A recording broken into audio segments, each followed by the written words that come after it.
this week fired Agriculture Cabinet Secretary Mwangi Kiunjuri in a mini reshuffle that also saw him allocate more money to the Agriculture Docket that also received additional dockets from the Industrialization Ministry.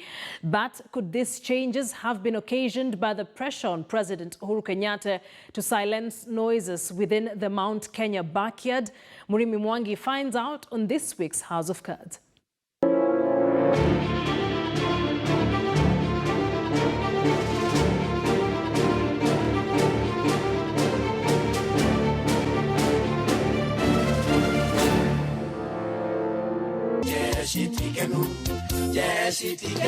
Lyrics of what has recently become common political noise in President Uhuru Kenyatta's Mount Kenya backyard,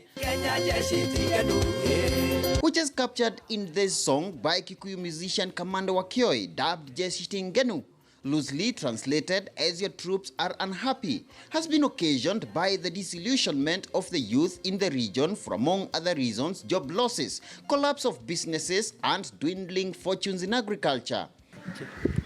The president seemingly moving to silence the noises during his first address to the nation this year, with a promise to get more money to the pockets of Kenyans. If the reforms that he mentioned yesterday, if they are really put in place, for sure, let me assure you that farmers will get value for their sweat. The same prescription you gave to tea and coffee is more or less what we want in sugar.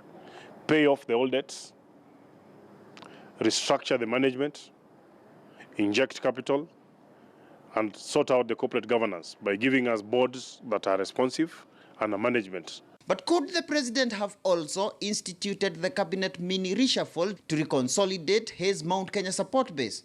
Tea and coffee farming has for decades been the economic backbone of the region, a sector where farmers have lately been at the mercy of cartels, controlling the purchase and export of the produce. A status quo even former Nyeri governor, the late Nderito Gachagua, once attempted to upset with what he called the pool marketing of coffee that would allow the region to export fully processed and packaged coffee. Frustrated by the same cartels, Gachagua passed away before he could make any headway in the coffee plants. Yet things have not been any rosy even for tea farmers over perceived mismanagement of the sector under the Kenya Tea Development Agency. Resolving these and other hiccups in agriculture have for the past 2 years been the task of Mwangi Kiunjuri, the former agriculture CS who was the sole casualty in the cabinet mini reshuffle. Yet some analysts read politics in Kiunjuri's sacking, the former Laikipia East legislator having been a high-ranking member of the pro-deputy president William Ruto Tangatanga outfit, having also been behind a push for Central Kenya leaders to register an alternative political party, amid political pronouncements that Kiunjuri should join the league of Ruto's potential 2022 running mate. Kiunjuri says he saw it coming. There is a door down the road. As you say in Kikuyu, Mumagari Nawaji Waigire. Loosely translated, one who is on a journey should and is always ready for any eventuality. You cannot use the president as a bridge to cross over to the other side and then you start abusing him. So what Uhuru Kenyatta is telling them, my friend, I can just simply pull off the bridge and you will see whether you will come back to this other side. We will starve you on the other side of the river. In this world, we are born with nothing and depart with nothing. We wield power for a time and leave it to others. If the president feels that you are not delivering or you are not being part of a team that shares the same vision with him, then of course you will pave way to create room for a person who believes in the same cause that or the same wavelength. If you're not in the same wavelength with the president, then definitely you have to give way.